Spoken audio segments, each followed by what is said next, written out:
Day 20 বাইরে হচ্ছিল প্রচণ্ড বৃষ্টি আর মনটা করছিল এরকম চাটপাটা কিছু স্ন্যাক্স।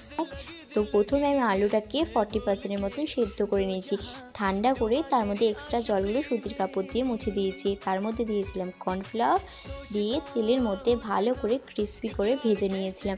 এরপর কড়াইয়ে বাটার দিয়ে দিয়েছিলাম পেঁয়াজ কুচি, একটু লঙ্কা কুচি আর একটু দিয়েছিলাম রসুন কুচি।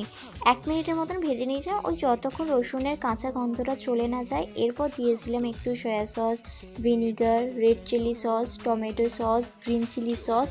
এই ফ্লেমে 1 মিনিটের মতন রেখে দিয়েছিলাম। এরপর দিয়েছিলাম এর মধ্যে একটু হানি, সাদা তিল আর একদম সামান্য নুন আর একটু চিনি। বাস, তারপর ওই ভাজা আলুগুলো দিয়ে দিয়েছিলাম আর সব কিছু ভালো করে মিক্সড করে নিয়েছিলাম। রেডি গরম গরম হানি চিলি পটেটো, খেতে জাস্ট দারুণ হয়েছিল। সো আমার ভিডিওটা তোমাদের কেমন লাগলো জানিও। আজকের মতন টাটা।